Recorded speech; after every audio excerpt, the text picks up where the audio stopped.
Okay, we're now going to transition our conversation, continue our conversation, and move into part 3 of Module 1. Part 3 will still look to answer the question, what are the elements of basic behavioral theory? And through this part of the module, we'll do a bit deeper dive, breaking apart different types of consequence conditions, as well as discussing different types of antecedent conditions. So first, now that we understand what antecedents, behaviors, and consequences are, which is what? They are observable and measurable. We can go a little bit deeper and discuss a bit more about antecedent conditions and those consequence conditions. Again, for many of you, this upcoming content may be a review. For others of you, the first part we just discussed may have been a review. This may be new content. And for others, all of this might be brand new information. So as we walk through this, we'll walk through it slowly. Please lean on those that you're working through these parts with to compare thoughts and reflections to make sure everyone is on the same page and consistently understanding the ABCs of behavior and how that may apply every day in your classrooms. So first, let's break apart the idea of reinforcement versus punishment. You've likely heard the idea in the words reinforcers and punishers in and every day in school and in your everyday lives. When we're talking about reinforcers and punishers, we're actually talking about consequence conditions. So in the ABCs of behavior, within consequence conditions, we have reinforcers and we have punishers. When we're talking about reinforcement or applying reinforcers, what we're talking about is a consequence condition that comes following an immediate behavior that increases the future likelihood that that behavior is going to happen again. On the contrary, when we apply a punisher or a punishment-based consequence, it too is a consequence-based condition whose intent will be to decrease the future likelihood of the student's behavior moving forward. So we know that a consequence condition functions as a reinforcer or a punisher by looking at the pattern of this child's behavior across time. If we systematically apply what we believe are reinforcers, and that student's behavior pattern in fact does improve over time, we know that that reinforcer is in fact functioning as a reinforcer. Similarly, for punishers, if we think that we're applying a punishment-based consequence contingent on a student's inappropriate behaviors, and we see that student's behavior go down, the inappropriate behavior go down, we can then be affirmed that our punishment consequence in fact is working as a punisher. So what we'd like to do now is move the conversation a bit more forward and break down the consequence conditions even further. So at this point, you understand reinforcers, those consequences that increase future likelihood of behavior as a review. Punishers are those consequence conditions that will decrease future likelihood of behavior. We're going to look to do now with this chart is identify visually 2 additional consequence conditions. So effectively, you'll have 4 different consequence options to consider when applying strategies in your classroom. Your y-axis here, what we're talking about is that you're going to look to increase the future likelihood of behavior. Those will be your reinforcers. Or decrease the future likelihood of behavior. That will be your punishers. On the top, on kind of this x-axis, we're going to look to do to there, so identify that we're either adding or taking something away. So what is the action of the implementer or the teacher? So if we are looking to increase the future likelihood of behavior, given the conversation from our last slide, we're going to call those reinforcers or reinforcement. If our purpose is to decrease the future likelihood of that student's or that individual's behavior, we call those punishers or punishment. Now, here's where it gets a little more tricky. If we're looking to add something to the environment, we're going to present the student with something. We're going to call that positive. So effectively now, we have positive reinforcement and positive punishment. If we are taking something away from the individual, taking something out of that environment, we call that negative. So we call that negative reinforcement and negative punishment. So effectively what you have at this point are 4 different consequence conditions. You have the reinforcers, whose intent is to increase the future likelihood of the behavior. You have punishers, whose intent is to decrease the future likelihood of the behavior. And both of those condition types can either be positive, presenting something, or negative, taking something away. So at the end of the day, you have 4 different consequence condition types. So let's look at that a little different way. So here we have the relationship between the behavior that's occurred and the immediate action following, also known as the consequence. So if we are giving something to the individual, we call that positive. If we are taking something away from the individual or the environment, we call that negative. Now, if the effect on the future behavior is that it increases, we call that reinforcement. If the effect on the future behavior is that it reduces or goes down, we call that punishment. So putting it all together, again, exactly the same content as the last slide, just presented in a slightly different way. We have positive or negative reinforcement and positive or negative punishment. So no matter what the consequence stimulus is that you present to the child or the individual following their behavior, good behavior or inappropriate behavior, you could qualify that consequence condition as either positive or negative, reinforcement, or punishment. What I'd like to do now is walk through a few scenarios to dig a little bit deeper and break apart those consequence conditions and identify the type of consequence condition that we're seeing in these examples. So first, let's look at Jonas. When Jonas is asked to complete an independent assignment, he disrupts his peers and refuses to begin the assignment. After this behavior, the teacher immediately sits with him and helps him complete the work. In the future, Jonas continues to disrupt peers and refuses to complete work whenever he is told to work independently. Let's go to our graphic and see if we can identify what's going on in this scenario. First, what was the antecedent? What was the trigger? Here, the antecedent was when Jonas is told to complete an independent work assignment. The behavior we're seeing is that he disrupts his peers and refuses to begin. Pretty common occurrence, I would say, in classrooms. And what was the consequence? The consequence here was Jonas's teacher sits with him to complete his work. So now let's see if we can identify the type of consequence condition at play here. The action was that we're giving something to the student Jonas. Jonas's teacher gave him access to her attention. What was the future effect on Jonas's behavior? Did you catch that from the example? The likelihood in the future that Jonas will exhibit this same behavior increases. In the future, Jonas will continue to disrupt his peers and refuse. Therefore, if we are adding something to the environment, the attention, and it increases Jonas's likelihood of this behavior in the future, we call that positive reinforcement. Let's take a look at another example. Here we have Emily. At home, Emily has several chores: feeding the dog, doing her laundry, and cleaning up her room. On Monday, Emily was tired. Her mom reminded her to do her chores, but Emily said no and went up to her room. When Emily's favorite episode came on TV later, she was not allowed to watch because her chores were not done. Her mom took her TV privileges away. In the future, Emily is less likely to say no and disappear to her room when asked to complete her chores. Okay, let's see if we can break this example apart. What was the antecedent or the trigger given this scenario? You may have said Emily was reminded by her mother to complete her chores. What was the behavior? What did Emily do? Emily said no, and she disappeared to her room. So that is the behavior in this scenario. Then what was the outcome? What was the consequence in this example? The consequence here was Emily was not allowed to watch her favorite TV show when it came on TV. So let's see if we can now identify the type of consequence condition that's at play here. What's our action? Emily's mother took away her screen time, her TV time. The effect on the behavior, did it go up or did it go down? Is Emily more or less likely to behave and say no, behave in this way and say no in the future? She's less likely. The behavior tendency went down. In the future, Emily was less likely to say no and to not go to her room and instead to do her chores. Therefore, if our action is that we've taken something away and the behavior has gone down, what type of consequence condition is that? Take a second and try to identify it on your own. Okay. If we're taking something away, we're going to call that negative. If the effect on the behavior is that it goes down, we call that a punisher or punishment. Therefore, this example is an example of negative punishment being applied. Let's look at another example. Here we have Henry. When Henry is presented with difficult schoolwork, he complains and puts his head down on his desk. Henry's teacher takes his work away. In the future, Henry continues to complain and put his head down whenever he's presented with difficult work. What was the antecedent here? What is the trigger? Here the trigger is when Henry is presented with schoolwork. Henry's behavior is that he complains and puts his head down on his desk. The consequence here is that Henry's teacher takes his work away or removes the demand. So now, can you identify the type of consequence that's at play here?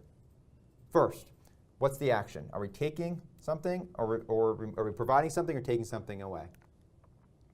Henry's teacher is in fact taking away the work demand, taking away his work. Now, what is the future effect on Henry's behavior? Is he more or less likely to exhibit the behavior in the future? In the future, Henry continues to mumble and put his head down. In other words, he's more likely to exhibit this behavior in order to get out of doing his work. Knowing that, what type of consequence condition is at play here? We know because we are taking something away that it's going to be negative something. We know that we are increasing the future likelihood of the behavior, so we're going to call that a reinforcer. Put them together, and you have a consequence condition that we're calling negative reinforcement. Next scenario has to do with Mark. During lunch with peers, Mark made a derogatory comment toward one of his peers. The peer punches him. In the future, Mark was less likely to make derogatory comments, at least towards this peer. Given this scenario, what are the ABCs and what type of consequence is going on here? First, the antecedent is during lunch with his peers. The behavior is Mark makes a derogatory comment directed at one of his peers. And what is the consequence? He gets punched by that peer that he's made the derogatory comment to. So, is the consequence condition giving something or taking something away? Here, he's receiving a punch. A punch was given by the peer. The effect on the behavior. Is Mark more or less likely to make these derogatory comments towards his peer? He is less likely to make these derogatory comments towards the peer in the future. Therefore, we have positive punishment as your consequence condition. What I'd ask you to do now is go back to your activity workbooks and look at the discussion board activity 1.10. Turn and talk or work within your group to share some examples of antecedents and consequences. Develop an example for each type of consequence condition and share that out with your group members. Effectively, what you'll be looking to do is identify at least one for each of the 4 different consequence conditions. So you'll need positive reinforcement, positive punishment examples, as well as negative reinforcement and negative punishment examples. Once you've done that and you've reflected and discussed with those in your group, come on back and we'll continue part 3 of Module 1.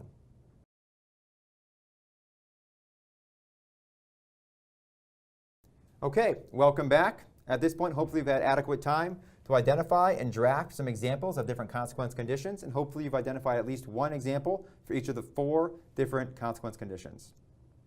You may have come to a conversation point with your partner or with your group where the question was again arisen around how do you know that a certain consequence stimulus or condition actually is reinforcing versus punishing, or how do we know that it's actually serving as a punisher versus a reinforcer? The only true, reliable way for you to know that a perceived reinforcer is actually functioning as a reinforcer or as a punisher is to look at the pattern of the student's behavior over time to identify if that pattern of behavior has either increased or decreased. If it has increased, you know that the consistent application of your perceived reinforcer, in fact, is reinforcing and rewarding to that student. Whereas if the behavioral trend of the student decreases, you know that the continued application of your consequence condition is functioning as a punisher. So if the behavior goes up, you know it's a reinforcer. If the student's behavior over time goes down, you know that consequence is functioning as a punisher. Okay, so back to the building blocks of behavior. At this point, we've identified and defined what an antecedent is, what a behavior is, and what a consequence is. We just finished and wrapped up a conversation revolving around the different types of consequence conditions. Now what we're going to do is look at different types of antecedent conditions, from which there are 3. So at this point, you should have an understanding of the relationship between the behavior or the response and the different type of consequences that will come. When we're talking about antecedents, we have 3 different types of triggers. We have something called discriminative stimulus, or SDs. In the presence of SDs, or these types of triggers, the behavior will occur and the learner knows that they're going to receive a reinforcer or reinforcement contingent on that behavior. So that's like back to the Dr. Scott scenario or example, the second video, where he continually provided contingent specific feedback to the individual boy who was raising his hand.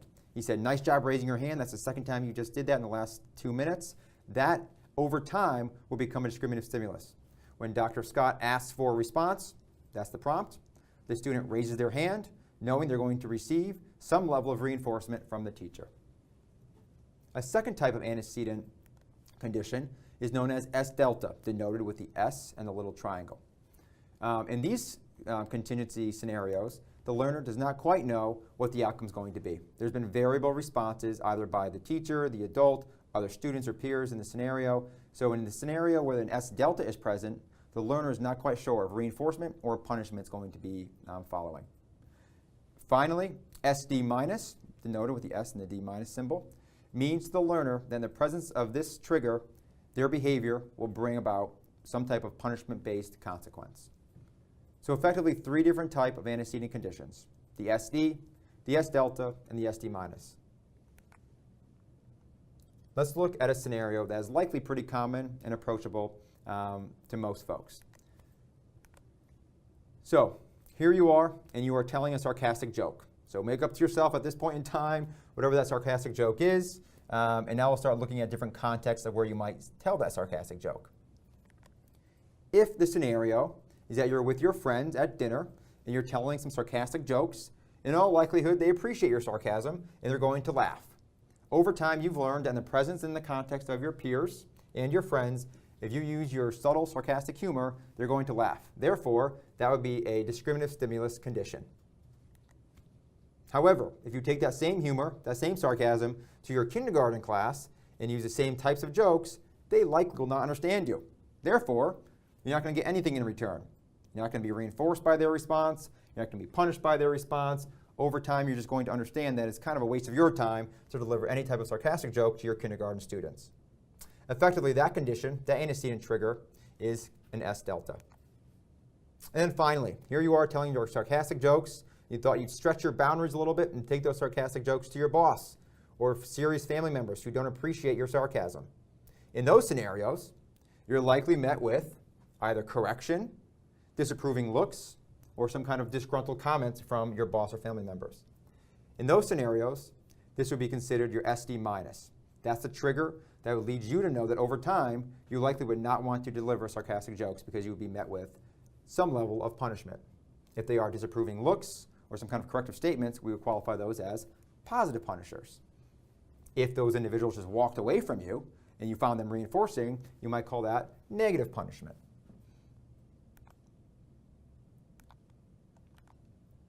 Okay, so to break it down again as a quick review, we've now talked through 4 different types of consequence conditions: positive and negative reinforcers and positive and negative punishers. We've now just walked through 3 different types of antecedent conditions. We have discriminative stimulus, which means that reinforcement will come in the presence of this particular trigger. We have S deltas, and we have SD minuses, meaning punishers will come following the exhibition of that particular behavior in that context.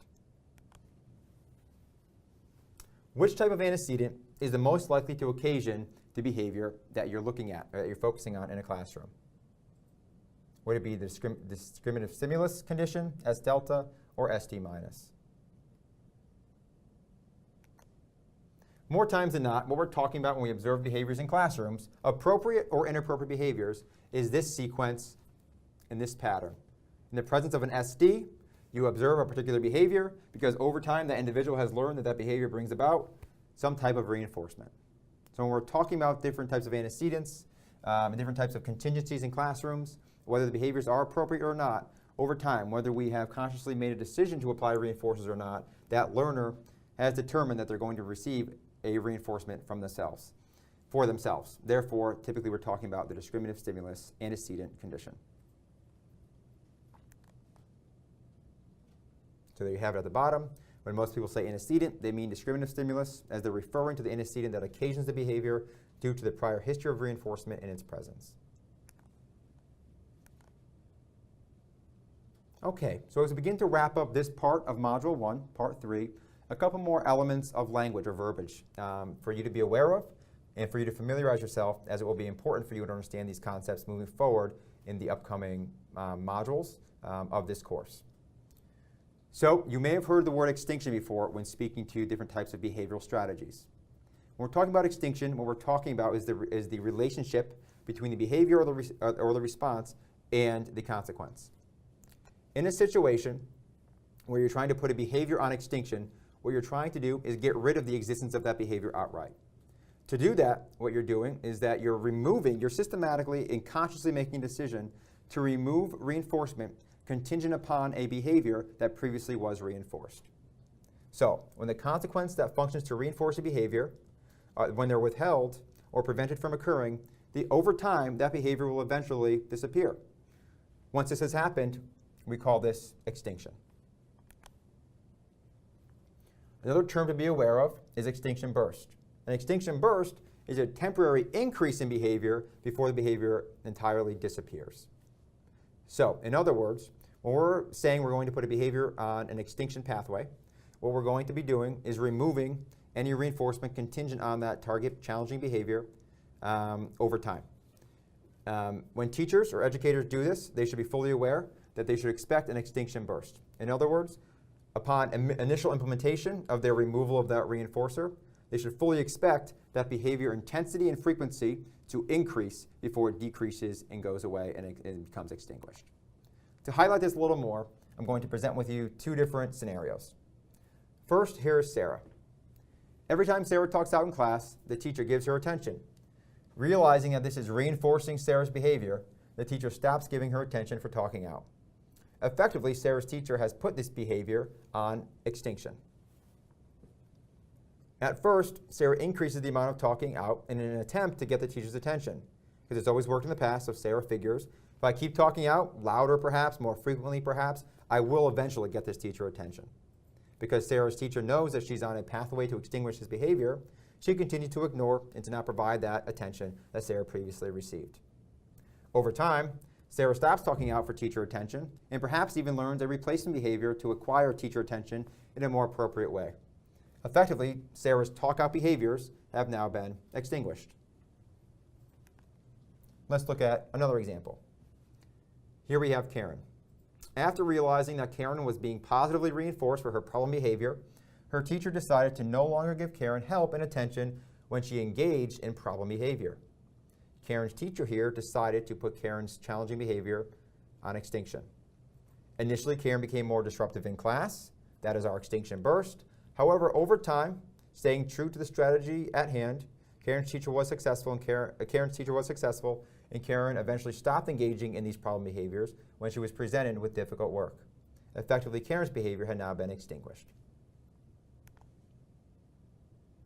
What I'd like you to do now is go to your workbooks for activity 1.11, and it's a stop and jot. Look to develop at least one example to illustrate extinction. It might be something you've come up with right now on the spot, or perhaps it's a strategy you've implemented in the past and something that you've been successful with. Through your scenario, also look to identify and narrate what an example of an extinction burst had looked like for you if it actually occurred in your experience, or would look like given the scenario that you have developed.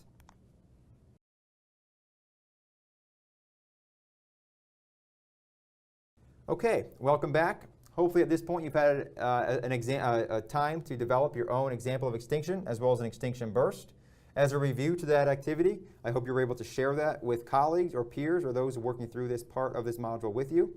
As a review and a refresher, here are the definitions again of extinction. Extinction is when the consequence that functions to reinforce a behavior, when those reinforcers are systematically withheld or prevented from occurring, that behavior will eventually disappear. That is known as extinction. An extinction burst is a temporary increase in the behavior followed by the removal of the reinforcement.